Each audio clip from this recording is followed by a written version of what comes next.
Ya, Assalamualaikum warahmatullahi wabarakatuh, Tribuners. Jumpa lagi di Bincang Bola Spesial bersama dengan kami, Tribun Timur. Eh, Kenapa spesial hari ini? Karena Bincang Bola yang kami hadirkan akan membahas jelang laga kualifikasi Piala Dunia Grup C Zona Asia antara Timnas Indonesia menghadapi Republik Cina.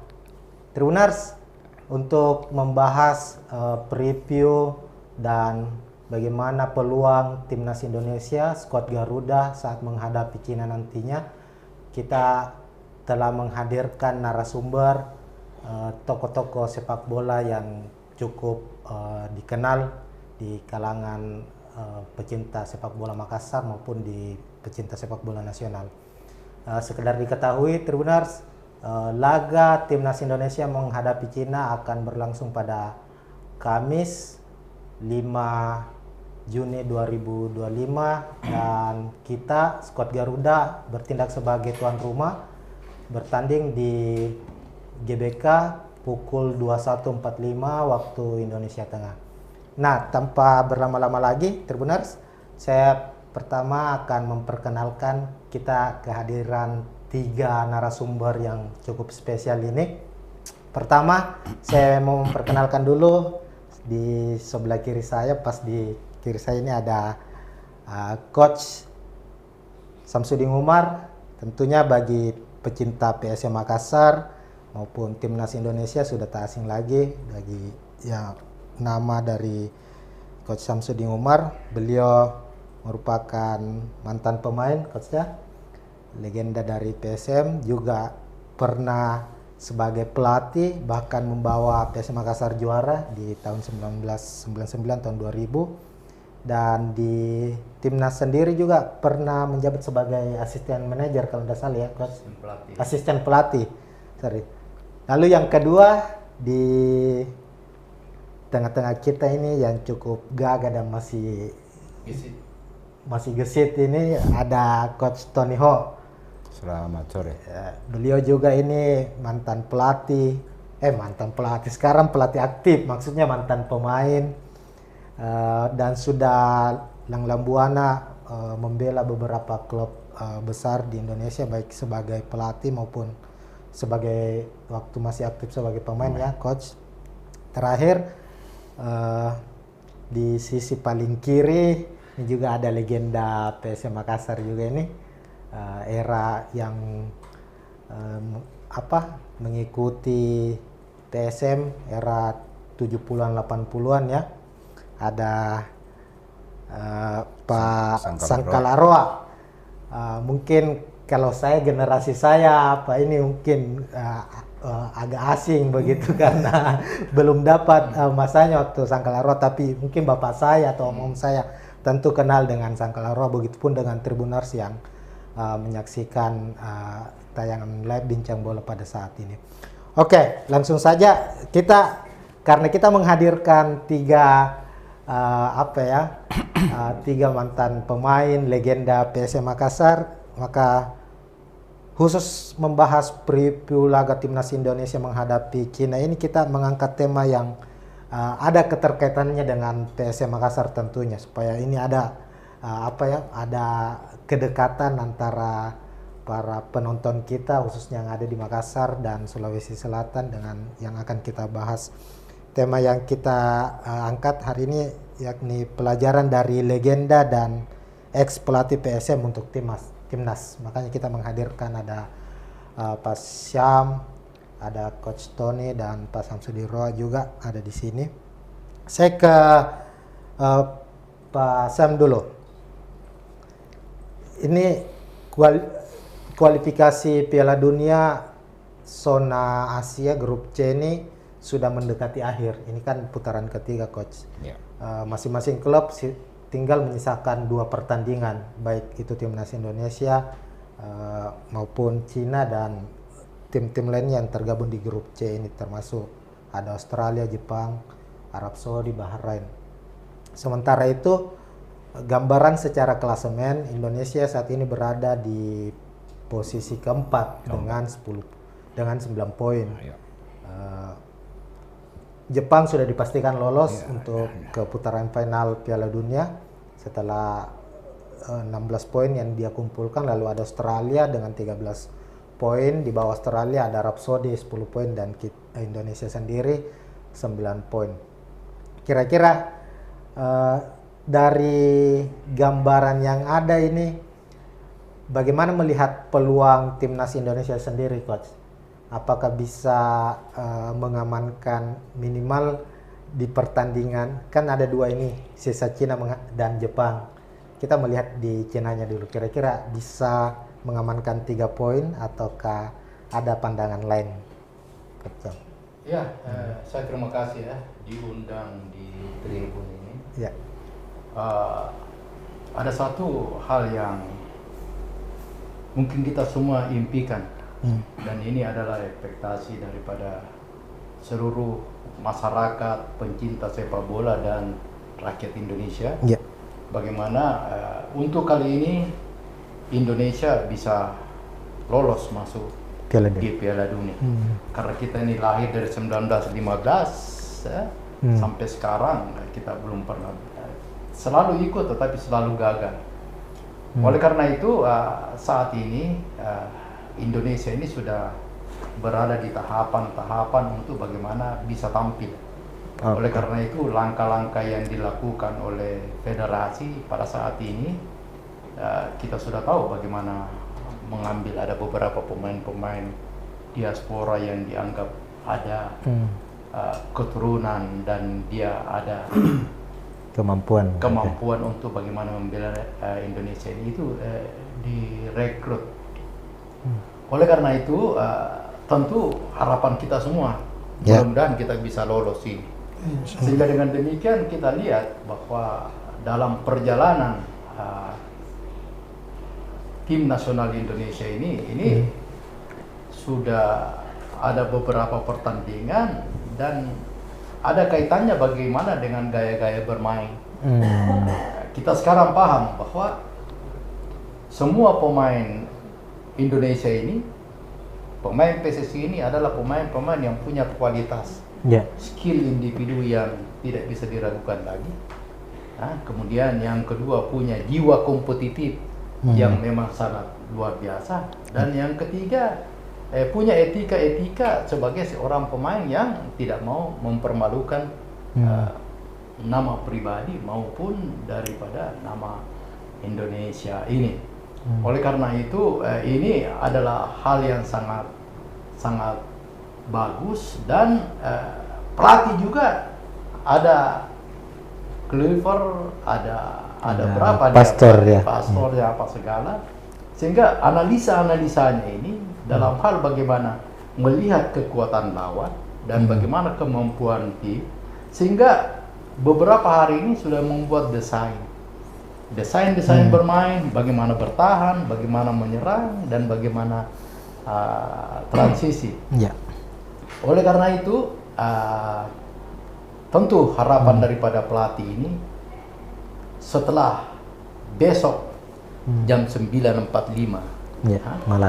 malam itu, begitu dia masuk di lapangan berbaris ke dalam, maka di benaknya itu pelatih hanya satu, mudah-mudahan apa yang saya desain, apa yang saya impikan, apa yang saya mau buat itu bisa dijalankan. Karena selama ini 80%, 90% ketika persiapan untuk bagaimana mendesain tim ini untuk menuju ke pertandingan, tanggung jawab itu ada sama pelatih, ya kan, sama asistennya semua. Apa yang dia mau buat kau harus lakukan seperti ini. Tetapi kalau sudah berbaris masuk ke lapangan dan siap untuk bermain, maka 90% itu adalah tanggung jawab daripada pemain. Sehingga di benaknya pelatih itu dan kita semua ini, mudah-mudahan apa yang saya telah suguhkan, yang saya telah desain, yang saya telah programkan, dan bagaimana saya membuat pemain ini untuk bisa mengerti, bisa dijalankan. Itu yang pertama. Yang kedua, tentunya dari desain bermain ini, kemudian bagaimana melihat pola permainan lawan ketika putaran pertama itu mampu dia adaptasi, kemudian mencari solusi untuk bagaimana mencari kemenangan. Karena saya tidak berpikir bagaimana Bahrain lawan Arab, bagaimana, saya tidak berpikir itu. Yang saya berpikir saja bagaimana Indonesia bisa menang lawan Cina. Di belakang persoalan itu ya. Kemudian dia bisa menang lawan Jepang. Maksudnya tidak perlu memikirkan hasil pertandingan negara lain begitu. Pokoknya kita perlu ya. Itulah yang saya katakan tadi. Mudah-mudahan apa yang diinginkan pelatih dan apa ekspektasi daripada seluruh masyarakat di Gelora Bung Karno itu bisa terwujud, diciptakan, dan kita memenangkan pertandingan. Oke. Coach Tony Howard, ini tadi nyambung ke persoalan desain pemikiran dari pelatih. Artinya semua apa yang disampaikan tadi Pak Syam, bahwa apa yang dicurahkan oleh pelatih itulah yang diinginkan terjadi di lapangan begitu. Kalau kita lihat ini kan Patrick Kluivert ini kita anggap sebagai pelatih yang baru mencoba untuk berbaur dengan skuad timnas Indonesia ini. Meskipun dia levelnya kalau bisa dibilang dia kan legenda Barcelona, sebagai legenda timnas Belanda, sebagai pelatih juga. 2 pertandingan sudah dijalani Patrick Kluivert bersama timnas Indonesia. Dalam kacamata awam, dari 2 pertandingan ini ada 2 taktik yang berbeda yang dijalankan. Secara kacamata awam ya, Coach ya, saat lawan Australia dengan total footballnya kalah 5-1, dan ada sedikit lebih bertahan saat mengalahkan Bahrain waktu bermain di kandang sendiri di GBK. Kira-kira saat menghadapi Cina nantinya ini Coach, apakah akan ada kejutan lagi yang diberikan Patrick? Maksudnya kejutan apakah komposisi pemain ataukah strategi yang akan dijalankan nanti akan berbeda dari 2 pertandingan yang sebelumnya dimainkan? Oke, baik, terima kasih. Kalau menurut pandangan saya, kita coba mengawali ketika terjadi pergantian pelatih. Tentu di dalam perjalanan tidak mudah buat Kluivert. Terlihat ketika kita melawan awalnya Australia. Ya mungkin seorang pelatih tentu dia harus punya kedekatan juga terhadap pemain-pemain agar supaya dia mengetahui apa kemampuan pemain-pemainnya sendiri. Nah, Kluivert datang mungkin dengan satu atmosfer sepak bola dari negaranya, yang dimana kita tahu di sana mereka menerapkan adalah total football. Dan Kluivert dengan kedatangannya dia ke Indonesia dengan nama besarnya dia sebagai pemain tapi bukan pelatih. Nah, mungkin dia ingin mencoba apa yang filosofi sesuai terjadi di Belanda, dia ingin menerapkan pada timnas Indonesia. Tetapi kan waktu sangat sempit ya. Kita harus memahami ini pelatih kan bukan pemain sulap, datang bisa langsung merubah segala-galanya. Tapi dia mencoba. Kita lihat waktu bermain away di Australia, itu kan selama ini kan kalau kita melihat Sintayong selalu menerapkan adalah compact defense dan sambil memanfaatkan counter attack yang cepat. Sedangkan Kluivert saya lihat dia datang, dia mencoba, dia pikir ingin bermain normal di kandang Australia. Nah, sehingga kita sudah sama-sama tahu hasilnya 5-1. Kita kalah telak ya. Nah, kemudian pelajaran dari pertandingan pertama ke pertandingan kedua, bagusnya apa? Karena kita main di home melawan Bahrain. Dan sama-sama kita ketahui kita bisa memenangkan pertandingan ketika melawan Bahrain. Nah, kita ingin mengupas apa yang dekat ini ketika kita melawan Cina. Nah, putaran pertama di bulan 10 itu kita kalah 21. Nah, kalau menurut pandangan saya, ketika kita bermain di Cina, selama ini yang kita ketahui, Sintayong selalu bermain dengan compact defense, apalagi main away. Tetapi pada saat waktu main di Cina, mungkin ada sedikit kepercayaan sehingga tidak biasanya dia bermain. Mungkin dia pikir, mungkin Cina di antara semua tim-tim yang ada di grupnya, tim Cina lah yang paling lemah. Dia coba bermain agak terbuka. Nah, sedangkan Cina bermain di rumah, mereka menerapkan taktik compact defense, deep compact defense, sangat dalam. Di sepertiga lapangan pertahanan mereka turun, mereka sudah parkir, istilahnya parkir bus itu sudah 10 pemain, di mana menghadapi pemain-pemain 6 sampai 7 pemain depan timnas, ya. Indonesia. Nah, apa tujuan dia? Kalau menurut saya, dia ingin supaya memancing pemain-pemain Indonesia untuk menyerang dengan harapan ada ruang-ruang besar di belakang. Nah, sehingga kita bisa melihat berapa kali mereka melakukan counter attack. Ya, yang sangat bagus, yang peluangnya untuk menciptakan gol. Nah, adapun peluang terciptanya gol ke gawang kita, kalau menurut saya itu akibat kecerobohan pemain kita. Kita lihat bola pertama, awalnya itu adalah bola free kick. Gol pertama. Gol pertama. Kemudian diangkat ke gawang jauh, bola di heading masuk. Itu bisa diantisipasi sehingga bola yang mau out dekat garis gawang, sebenarnya kan kalau tidak menunggu lama itu bola kan di-outkan saja, tapi di delay sehingga memberikan kesempatan kepada pemain Cina untuk mencuri itu bola sehingga dia cutback ke belakang. Kemudian bagusnya lagi pas itu bola ke pemain Cina.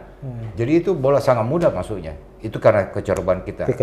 Nah, kemudian menit ke-40 lebih itu serangan terjadi di sektor kanan Cina, yang dimana bola direbut, dia sesegera mungkin melakukan counter attack, dan dimana kita punya organisasi defending ini berdirinya tidak ideal. Saya contohkan, bola direbut, kemudian yang sektor yang di kiri pertahanan kita ini sudah benar bergesernya. Tetapi yang di tengah ini yang tidak disiplin. Kenapa? Bola terjadi di sebelah kiri kita. Penjagaan lawan yang saya anggap tidak benar, tidak disiplin. Lawan ada di dalam, dia ada di luar.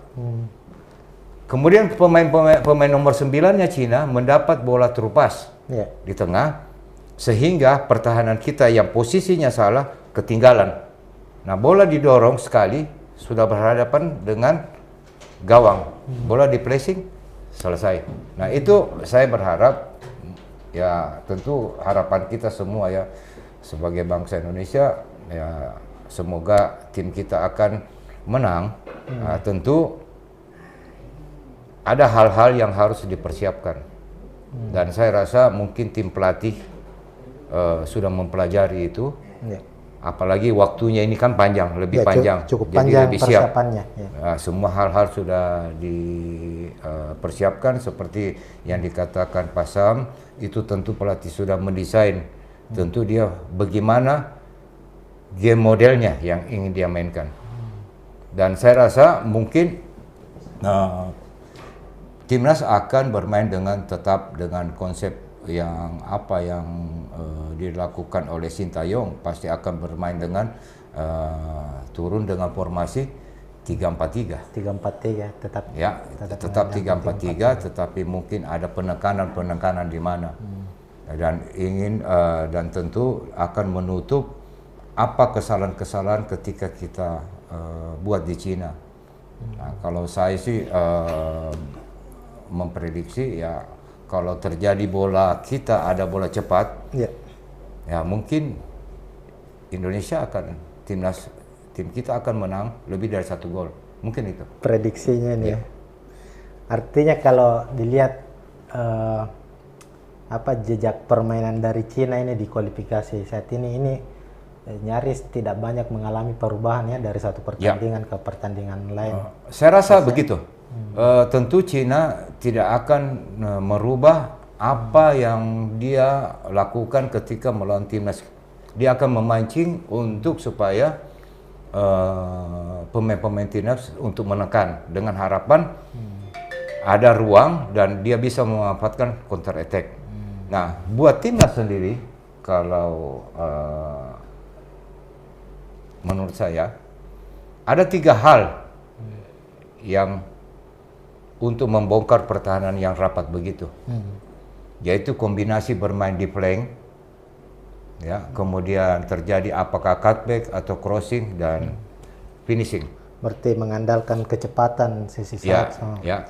Kemudian yang kedua adalah memanfaatkan bola-bola set piece, corner kick, free kick, ya, untuk kita terciptanya gol. Yang ketiga adalah kita harus punya penembak jauh. Nah, ini yang sekarang jarang kita lihat, bukan di Indonesia saja, di dunia. Jarang kita melihat lagi penembak-penembak jauh itu dari 30 meter bisa long range shoot, bisa masuk. Ya, mudah-mudahan kita doakan saja sepak bola modern memang sekarang tidak lagi banyak gol-gol spektakuler kayak begitu sih. Ya, bukan Indonesia, dunia. Ya, dunia. Ya. Lebih banyak bermain taktikal 1-2 begitu. 1-2 main di flank, kombinasi terjadi cutback ya atau crossing. Tapi terakhir kemarin Indonesia kayaknya Tom Haye ya ada gol tembakan jarak jauhnya. Ya. Tom Haye bisa diandalkan. Ya, saya ke Pak Sangkalaro dulu. Ini soal komposisi pemain tadi kita sudah membedah sedikit soal soal taktikal. Lalu kita coba lompat ke komposisi pemain. Kan kabar terakhirnya ini skuad yang masih ikut di Jakarta ya, dari Bali kemarin ke Jakarta itu masih 27. 27. Ada beberapa pemain diaspora, pemain naturalisasi yang tidak bisa tampil, termasuk pemain yang pemain inti ya, seperti Martin Paes, kipernya Kelvin Verdo, terus ada siapa, Marcelo Ferdinand juga tidak bisa tidak bisa main. Cuma kabar baiknya ada beberapa pemain yang sebelumnya cedera bisa main kembali, Kevin Dix. Terus ada pemain yang beberapa kali tidak dipanggil timnas, akhirnya dipanggil lagi, kayak Lili Pali ya, coach ya. Lili Pali, Asnawi juga kembali, Yakob Sayuri, Yanca Sayuri ya. Saya nyambung ke Coach Tony Ho, ini soal kecepatan. Bagaimana salah satu cara untuk membongkar tadi yang disampaikan Coach Tony itu dengan mengandalkan kecepatan play-nya kita, sisi sayapnya kita. Kira-kira dengan beberapa pilihan pemain yang dipunyai Patrick Kluivert sekarang, masuk ada pemain-pemain lokal ya, pemain yang bermain di Liga 1 itu, siapa kira-kira menurut Pak Sangkalaro yang paling tepat untuk mengisi sisi play ini? Di situ ada Yakob Sayuri, ada Yanci, ada Asnawi yang bisa juga bermain di sisi sayap dan lainnya. Terima kasih. Kalau mau yang pemain nasional ini yang Yakob yang paling bisa dengan Lili Pali. Ya, paling impresif sekarang ya Yakob secara ini. Berapa golnya Yakob ya? 7 kalau tidak salah di Liga 1. 7. Lili Pali sekarang sudah bagus juga. Kondisi Asnawi kira-kira bagaimana kalau Asnawi, Pak Sangkalaro? Tidak bisa. Tidak bisa diandalkan untuk terlalu menyerang. Dia lebih cocoknya lebih bertahan ya. Tapi untuk lihat situasinya ini masih menguntungkan kira-kira untuk timnasnya kita Scott Garuda ini untuk bisa mencuri poin lah, bukan mencuri poin, menang lah di kandangnya kita ini, kira-kira Pak Sangka? Insya Allah. Insya Allah. Yakin 100%. Iya, 100% ini kembali ini kita menang 2-1 ini. 2-1 kira-kira. Kalau kita akan balik anunya dulu. Ya, waktu di kandangnya Cina kan 1-2. Kita kalah 1-2. Iya. Nanti kita ini menang 2-1. 2-1 ya. Kalau Coach Tony tadi lebih dari 1 keunggulan, lebih dari 1 kira-kira ya. Jadi prinsipnya kalau ada bola cepatnya Indonesia, saya yakin adalah lebih dari 1 bola. Lebih dari. Oke, saya kembali ke Pak Syam ini. Ini kan sekarang ada apa ya istilahnya? Di luar dari taktikal ini, Coach. Ini perdebatan klasik sih sebenarnya ketika PSSI di tangannya Pak Erick sekarang, Erick Thohir itu gencar mencari pemain diaspora begitu. Itu kan sampai di era Sintayong sampai di era Patrick Kluivert ini perdebatan soal naturalisasi pemain lokal itu masih terjadi, apalagi sekarang ada dikotomi kayak Erick Thohir cuma fokus ke timnas Indonesia, tidak fokus ke Liga 1, sehingga beberapa pemain Liga 1 ini semakin sulit tembus ke skuad timnas, padahal kan pemain bola kan, apalagi pemain lokalnya kita pasti mau semua main di timnas Indonesia, di skuad timnas.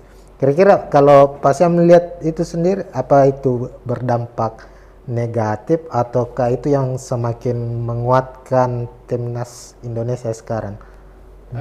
Yang pertama saya lihat kehadiran ketua umum ini, Erick Thohir, dia memang melihat bahwa sepak bola kita ini memang tidak berjalan sesuai dengan harapan-harapan yang kita inginkan. Seperti yang saya katakan tadi, sudah beberapa tahun dan berpuluh-puluh tahun gitu harapan masyarakat Indonesia belum bisa capai.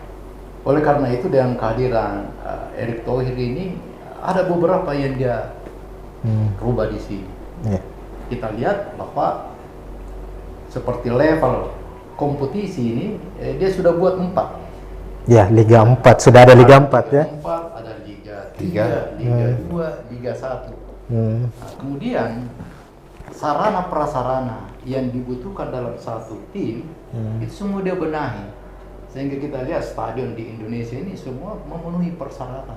Iya, sudah standarnya. Yang ketiga, peningkatan SDM. Itu pelatih-pelatih semua itu sudah banyak yang sudah mulai ditingkatkan dia punya kualitas. Syaratnya sekarang apa, Coach? FC Pro ya? Iya, seperti Liga 1 ini kan FC ya Pro. Pro ini, ya kan? Oleh karena itu hal-hal begini yang perlu kita tata ke depan. Sehingga dengan demikian, seperti yang pertanyaan tadi, bagaimana pemain-pemain lokal itu bisa berkiprah masuk di tim nasional. Salah satu persyaratan itu kau harus punya skill individu yang bagus. Skill individu yang bagus itu bukan diciptakan begitu saja. Sekarang sepak bola tidak boleh terlahirkan, tetapi diciptakan. Betul. Karena sepak bola ini adalah ilmu. Ilmu itu dinamis, berkembang secara terus menerus, sehingga dengan demikian para pemain ini harus dibentuk mulai dari usia. Kemudian selanjutnya federasi saya lihat dia sekarang sudah buat semacam satu kurikulum bagaimana melatih, ya kan? Seperti yang Pak Tony ikuti ini, bahwa ibarat sekolah itu mulai dari TK, SD, SMP, dan SMA, dan begitu dia masuk di profesional itu dilepas saja karena dia sudah punya dasar di sini.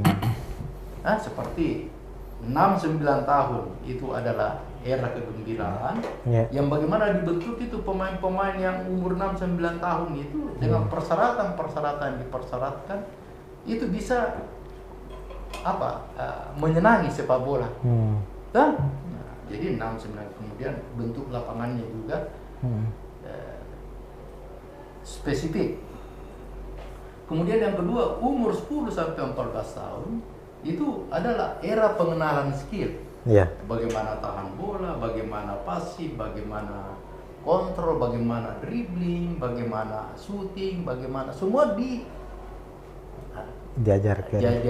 Kemudian dia begitu masuk 15 sampai 18 tahun, itu udah era bagaimana pembentukan karakter dan pemahaman bahwa setiap pemain harus mau mengetahui strategi, taktik, bagaimana 4-4-2, bagaimana 3-4-3, bagaimana.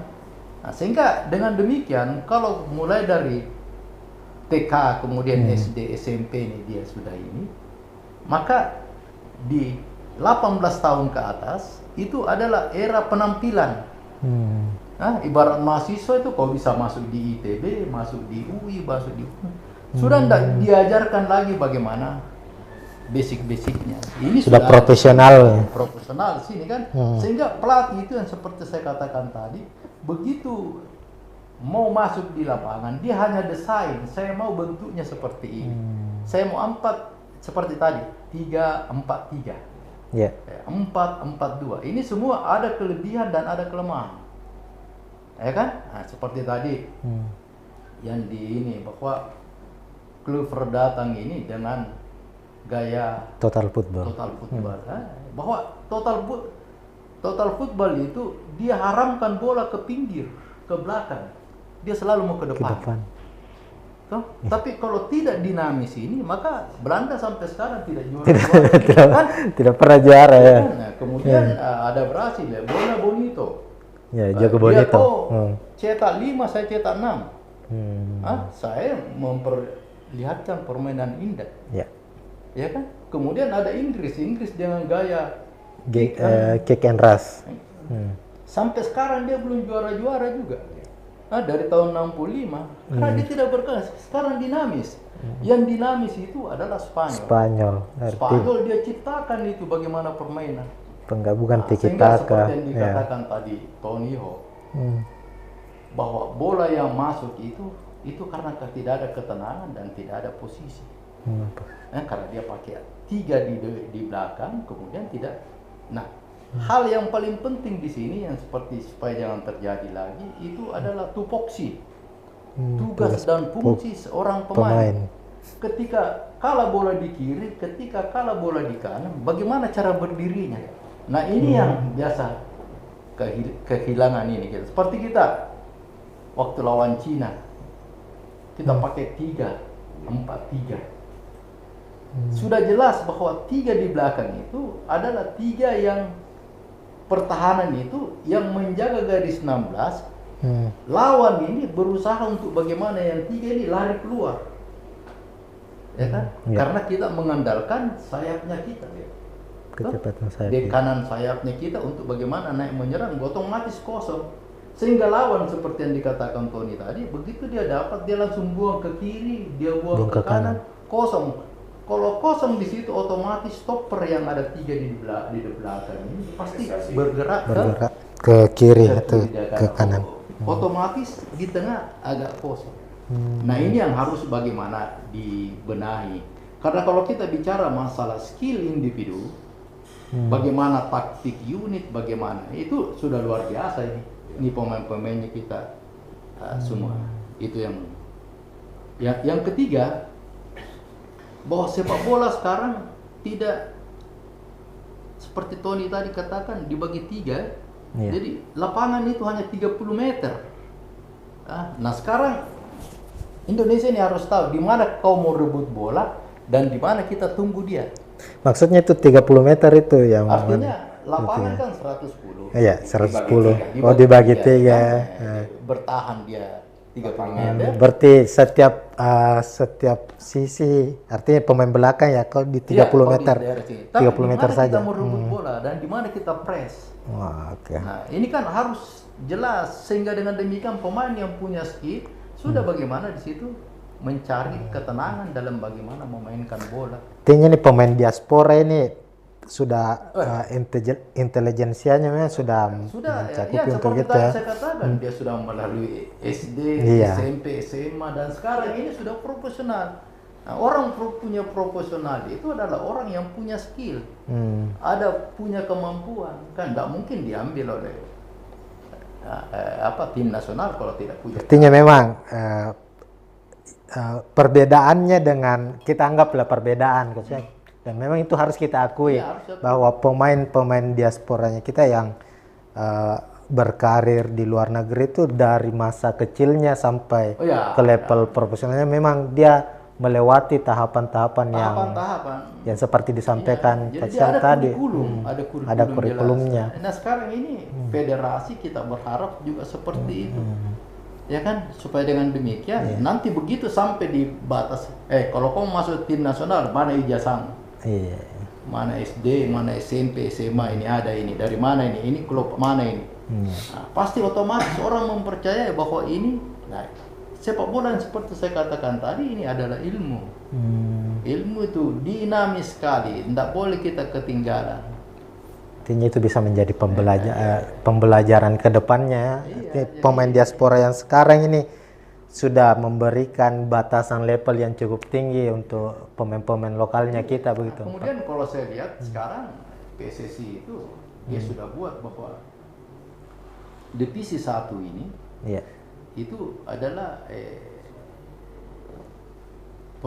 tim atau kompetisi untuk memberikan semacam satu hiburan dan tontonan, sehingga orang mau nonton dengan asik, mau nonton dengan baik, pasti kan harus punya skill.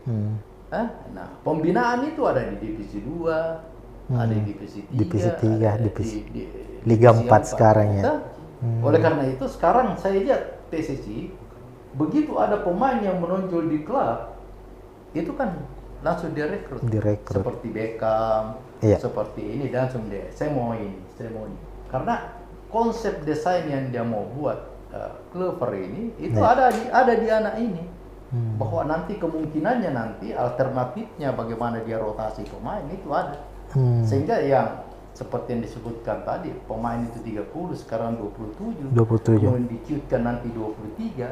Di DSP ya 23. Itu sudah mulai didesain kalau ini terjadi pergantiannya itu bisa dirotasi sedemikian rupa.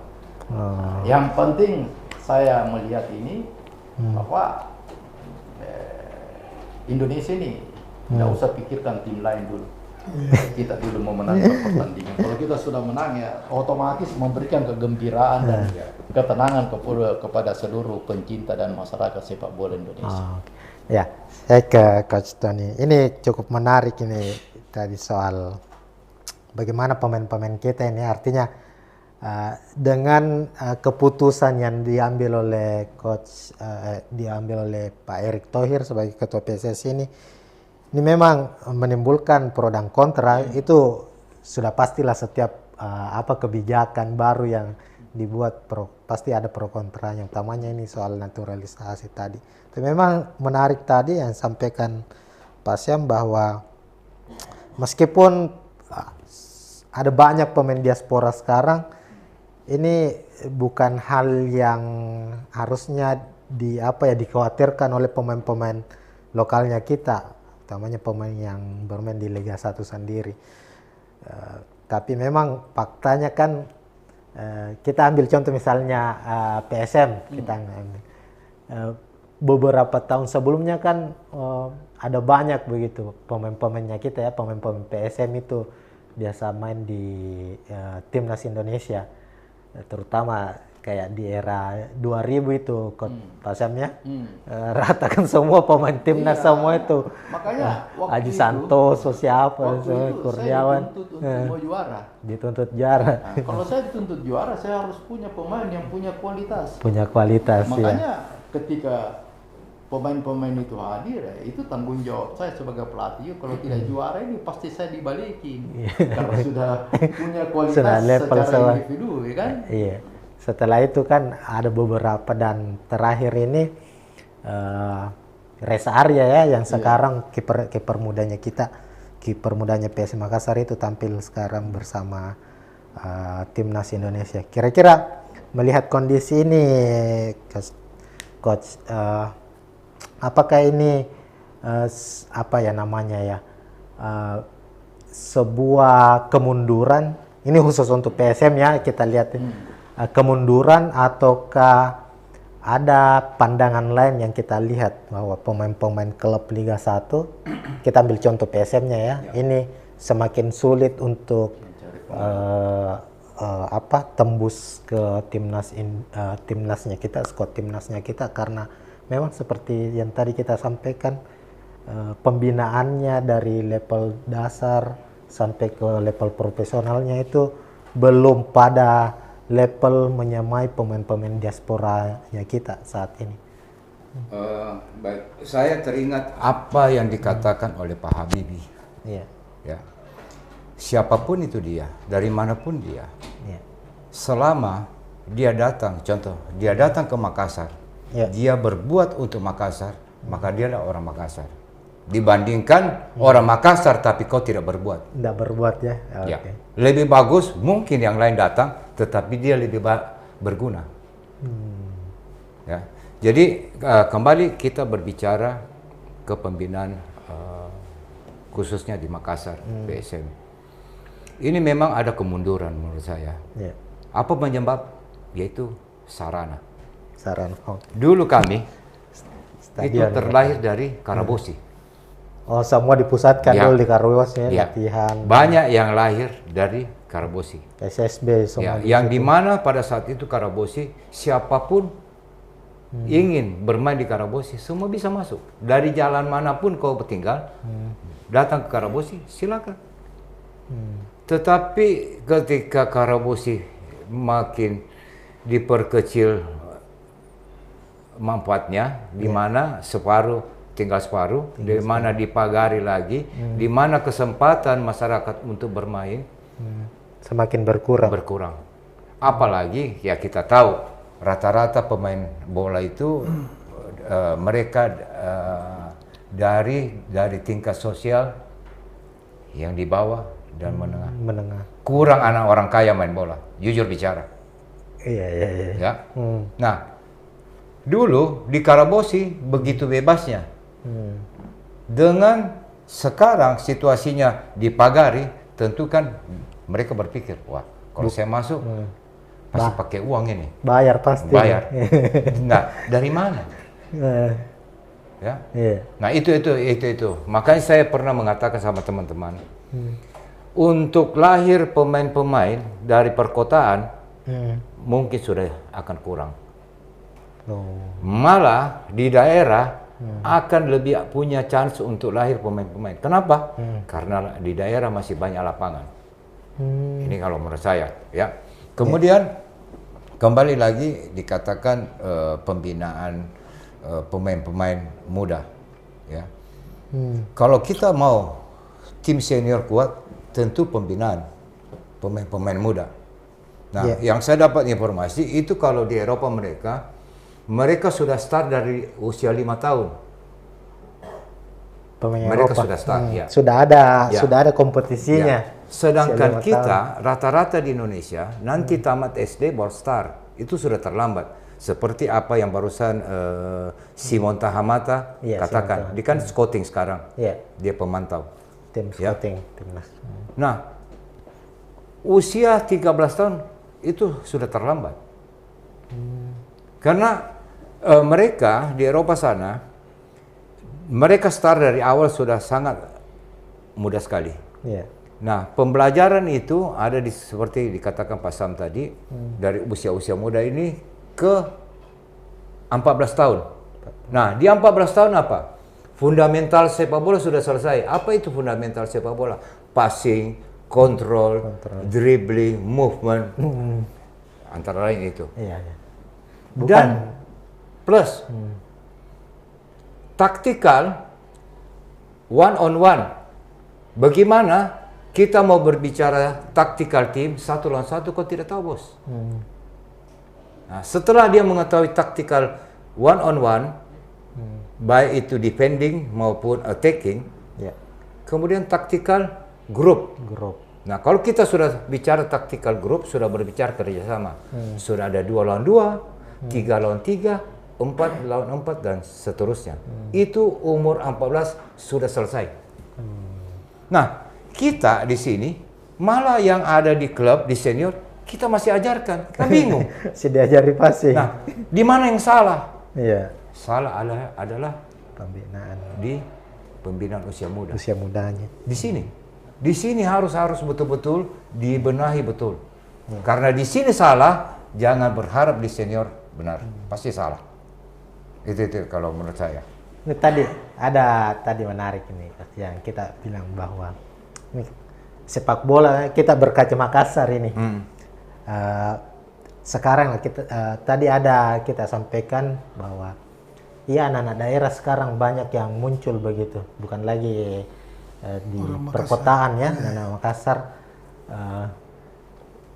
Kita lihat Akademi PSM, contoh sekarang ada di Sulawesi Barat, di Mamuju, karena di sini tidak ada infrastruktur, kemarin tidak ada lapangan. Jangankan stadion, lapangan saja susah begitu ya. Kalau bicara stadion ya nanti saja. Saya kasih gambaran. Iya. Coba kita hitung jari. Iya. Ada berapa lapangan di Makassar? Lapangan Hasanuddin. Itu kan tentara punya. Telkom. Unhas. Unhas ya Kompleks kan? Unhas, Suno. Ya kan? Terus ada berapa klub?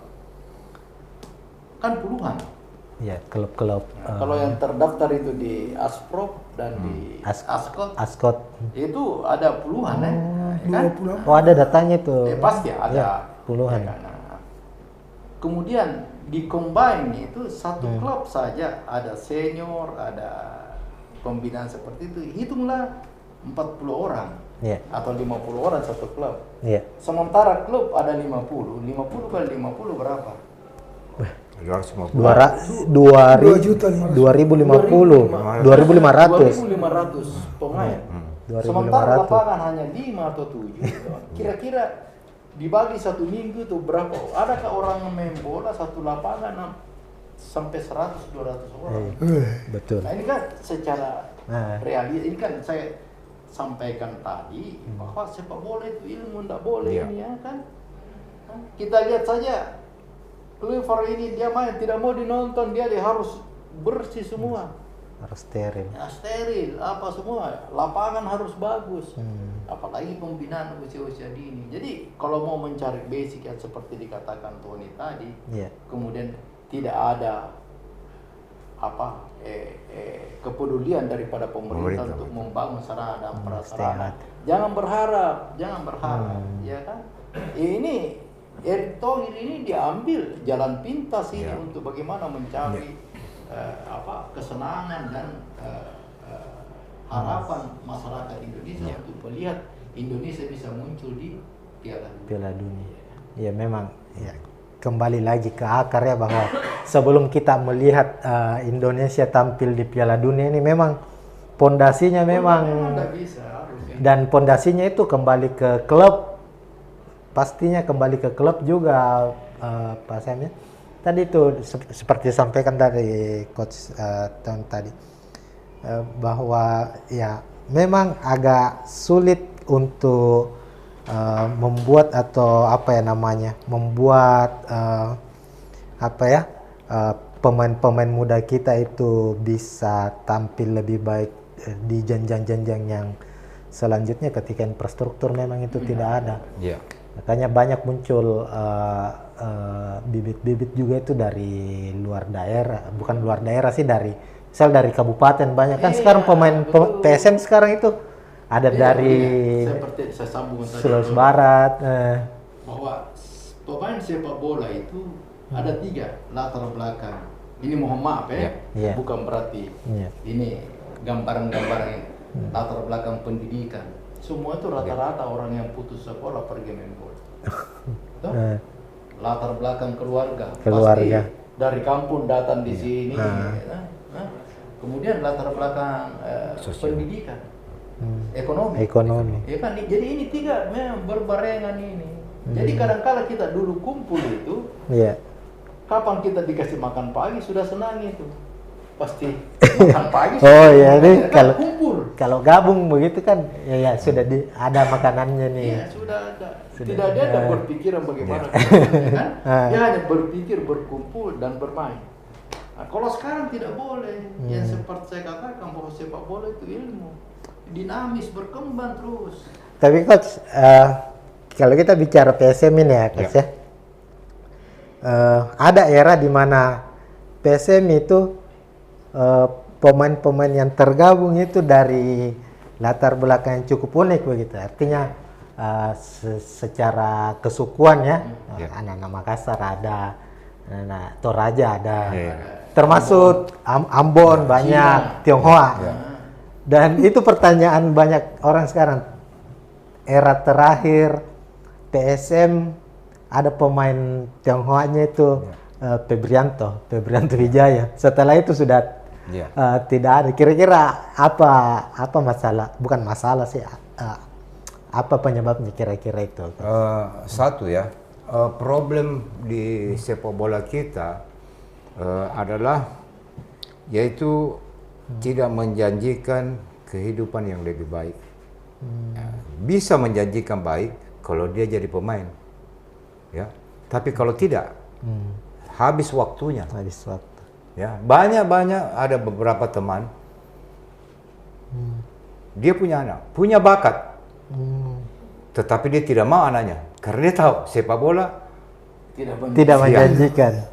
Bisa kalau kau terus di sepak bola, banyak hal yang bisa terjadi. Mungkin dia ada bakat. Kalau cedera, sehingga dia tidak bisa melanjutkan profesi ini. Berapa banyak dia buang waktu. Nah, apa yang harus dilakukan? Kebanyakan sekolah yang baik, ya, tuntut ilmu, karena inilah ilmu nanti yang membuat kau hidup lebih baik. Lebih baik pilihan. Kalau di sepak bola, jujur bicara, kita tidak punya keahlian lain. Kita cuma tahu main bola. Dunia lain kita tidak tahu. Ya. Artinya sebenarnya di usia dininya ini masih ada ya yang beberapa kasih masuk di klub-klub bola. Kalau gitu. Kembali lagi berbicara tadi yang kita singgung Tionghoa. Memang ada satu kekhawatiran di kalangan orang-orang tua Tionghoa. Dia takutnya anaknya bermain bola membuat masalah di luar sehingga nanti menimbulkan keributan. Itu yang mereka takutkan. Karena ya jujur bicara, sejarah mengatakan kadang-kala kalau ada ribut-ribut kena orang Tionghoa lagi. Dan bukan satu, bisa dipukul rata. Nah, yang takutnya apa? Contoh umpama saya yang berbuat, kalau keluarga saya kena, saya sendiri tidak apa-apa. Tetapi kalau merembet ke keluarga Tionghoa lain, nah kita ini celaka ini. Pasti satu Makassar orang Tionghoa akan menghujat kita. Oh, berarti itu masih ada. Saya contohkan itu, Coach, ya? Ketika saya diminta oleh Pak Aco, Pak Ilham ya, di Liga 10 kalau tidak salah, Pak Sampah, ya, yang dimana masuk saya putaran kedua menggantikan Hanaping. Nah itu pada saat itu PSM kan ada di apa? Klasmen degradasi. Nah, zona degradasi. Saya masuk dengan tujuan dengan teman-teman semua masuk supaya mengangkat PSM jangan sampai degradasi. Jadi saya diundang itu waktu sama Pak Aco, masih wali kota itu waktu di kediaman.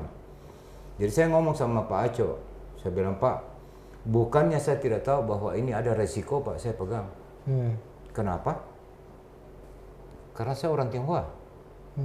Sedangkan ini PSM adalah milik publik. Ya. Kalau seandainya saya gagal, saya bahaya, Pak. Bukan saya bahaya, keluarga saya juga bahaya. Untungnya kalau tidak merembet ke orang Tionghoa lain. Pak Aco masih ngomong, kok bisa sampai pikir gitu? Saya, iya Pak, saya harus pikir. Kalau kena saya sendiri, Pak, tidak apa-apa. Karena saya pelakunya, umpama sampai PSM degradasi itu waktu. Kemudian kena saya, tidak apa-apa. Kalau kena saya, tapi kalau ke orang Tionghoa lain, nah itu yang kita takutkan. Jadi kemungkinan orang-orang tua Tionghoa yang lain ada berpikir gitu, ada satu kekhawatiran, ya, di mana kalau sampai anaknya berbuat yang tidak benar di luar, ribut. Nah, kemudian massa yang bergerak, ini kan susah. Itu mungkin. Oh, artinya memang secara profesi yang pertama tadi itu secara profesi memang ya jangankan teman-teman Tionghoa, mungkin teman-teman yang lain juga masih berpikir bahwa jadi atlet, jadi pesepak bola ini belum menjadi profesi yang apa ya, yang bisa diandalkan begitu. Ditambah lagi dengan beberapa apa ya namanya trauma masa lalu mungkin yang masih membekas, tapi kita cukup bangga bagi pecinta PSM itu, kita bisa cukup mengatakan cukup bangga dengan adanya jejak apa ya, jejak sejarah bahwa pernah di klubnya kita itu banyak pemain Tionghoa yang bisa memberikan gelar juara. Ada Pak Tonyo sampai pernah tampil di timnas siapa? Si Games ya. Yosef, Pak Yosef. PSM itu yang seperti yang disebutkan tadi, ada Cina, ada Toraja, ada ini. Sehingga saya waktu saya melatih ada Ambon, banyak. Saya tuh harus pintar-pintar bahasa Toraja. Saya kadang-kadang ya, karena bagaimana menjadikan ini PSM-nya sebagai wadah pemersatu, wadah kebersamaan, sehingga kita dulu bermain tidak pernah pakai bahasa Indonesia. Bahasa Makassar. Pakai bahasa Makassar semua. Berarti yang teman-teman Tionghoa semua Ambon bahasa Makassar semua. Jadi waktu itu tidak ada yang jarang sekali itu. Bahkan ada dulu saya ingat sekali itu seperti Malawi. Kalau kita mau pakai bahasa Indonesia, saya dilarang orang pakai bahasa Makassar, pakai bahasa Indonesia. Dia bilang kasih keluar mas saya. Dia bilang karena biasa spontan kan. Jadi itulah hal-hal yang menarik. Bagaimana itu PSM sampai sekarang itu menjadi semacam satu wadah pemersatu, wadah kebanggaan, dan wadah harga diri. Ya kan? Jadi PSM itu meskipun kita tidak tahu pelatihnya siapa pemainnya, tapi kalau kalah sedih itu semua orang, ya kan? Begitu sakralnya ini tim ini. Oh, iya. Ya, Tribuners, itulah tadi kita sudah membahas ya sedikit banyaknya soal preview laga timnas Indonesia menghadapi Cina, dan tentunya bersama 3 narasumber kita ini legenda PSM Makassar, dan ada banyak tadi informasi, masukan tentang bagaimana timnas ke depannya. Tentu kita berharap bahwa di laga terdekat ini Indonesia menang. Artinya berapapun itu ya. Kita jangan pikir lawan Jepang dulu. Lawan Jepang dulu. Ini yang depan mata Pokoknya selesaikan. Selesaikan dulu Cina lah. Lawan Cina saja dulu. Tutup mata dulu soal Jepang. Jepang urusan belakang.